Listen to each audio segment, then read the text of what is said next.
त्रिशंकु की कथा। शतानंद जी कहते हैं, हे राम, विश्वामित्र दक्षिण दिशा में तप कर रहे थे। उसी समय अयोध्या के राजा त्रिशंकु ने अपने गुरु वशिष्ठ से प्रार्थना की कि मैं सदैव स्वर्ग जाना चाहता हूँ। आप मेरी इच्छा पूरी करें।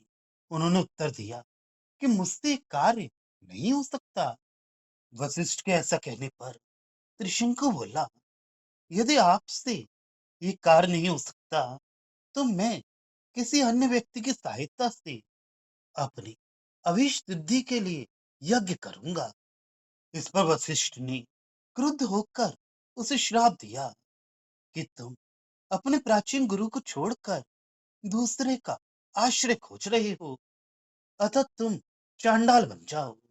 शतानंद बोले, हे वत्स, ब्रह्मा के मानस पुत्र वशिष्ठ के श्राप से राजाधिराज त्रिशंकु का वह तेज मिट गया जिससे सूर्य भी लज्जित होता था। सूर्यदेव वेले की विकसित कमल सदृश उसके मुख में कांति नष्ट हो गई। वह चांडाल बन गया जिसके रूप की सर्वत्र निंदा होती है। उसके रत्नहार, मुकुट तथा अन्य आभरण लोहे के बन गए। उसके वस्त्र तथा यज्ञोपवीत चरममय हो गए। उसका शरीर मलिन हो गया और उसका सौंदर्य मिट गया। जब वह इस रूप को लेकर अयोध्या को लौटा तब सभी लोग उसका धिक्कार करने लगे। तब दुखी होकर वह अरण्य में चला गया। कुछ दिनों के उपरांत वह उसी अरण्य में तप करने वाले विश्वामित्र के आश्रम के पास आया। विश्वामित्र के पूछने पर कि तुम कौन हो, क्यों आए हो, त्रिशंकु ने नमस्कार करके अपनी सारी कहानी सुनाई। विश्वामित्र त्रिशंकु का वृतांत सुनकर हंस पड़े और बोले, बस इतना ही?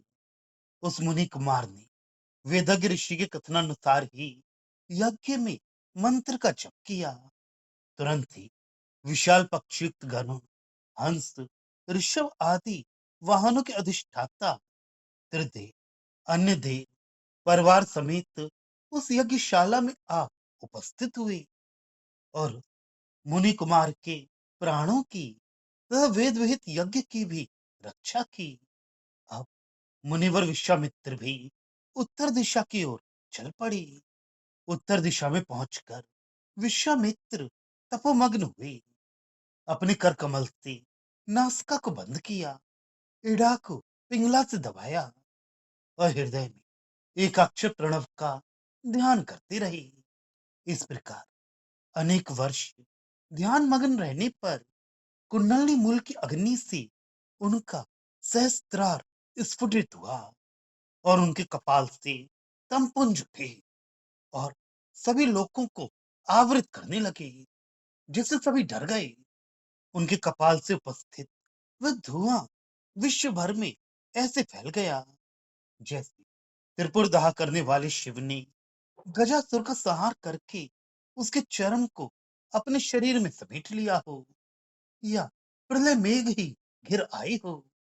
सभी लोग अंधकार में डूब गए। अति प्रखर सूर्य के किरण जाल भी उस तम में अदृश्य हो गए। दिक्पालों तथा धरणी को धारण करने वाले दिग्गजों की आंखें उस प्रगाढ़ अंधकार में अंधी हो गई। नभ में जहां संसार के जीवन प्रद घन समूह घिरे रहते हैं, वहां अब धुआं भर गया। इस धरती के सभी चर अचर पदार्थ समुदाय भयभीत हो उठे। सूर्य के कर कहीं भी आगे न बढ़ सके और सर्वथा मार्ग को रुद्ध पाकर लौट आए। सभी देवता थर थर कांपने लगे। पुंडरीक पर स्थित ब्रह्मदेव, गरुड़ वाहन विष्णु, वृषभ पर संचरण करने वाले शंकर, वज्रधारी इंद्र तथा अन्य देवता पृथक पृथक चलकर उस तपोधन के समीप आ पहुंचे। अर्धचंद्र को सिर पर धारण करने वाले शिव, हरित तुलसी माला धारी विष्णु तथा उस विष्णु के नाभि कमल पर आसीन ब्रह्मा, इन तीनों ने विश्वामित्र से कहा, हे महान तपोधन, तुम्हारे अतिरिक्त अन्य कौन ऐसा है जो वेदों का पारंगत हो? उनके वचन सुनकर विश्वामित्र अपना सिर नवाकर दोनों कर कमल जोड़े खड़े रहे और ये कहकर कि अभीष्ट पुण्य फल मुझे अभी प्राप्त हुआ है, आनंद से फूल उठे। फिर सभी देव अपने अपने स्थान पर जा पहुंचे। यह प्राचीन युग की घटना है। इन कौशिक के समान तपो महिमा से युक्त अन्य कोई नहीं है। इस नियम निष्ठ नित्य की करुणा आप दोनों को मिली है। अब आपके लिए असंभव कार्य कुछ भी नहीं है। अनंत गुण पूर्ण शतानंद ने इन शब्दों से राम लक्ष्मण को विश्वामित्र की कहानी सुनाई। गौतम के प्रिय पुत्र शतानंद के मुख से ये वृतांत श्रवण करके वे दोनों वीर विस्मय तथा आनंद से भर गए। उन्होंने उन तपस्वी के चरणों की वंदना की और वे उन्हें आशीष देकर अपने आवास को लौटे।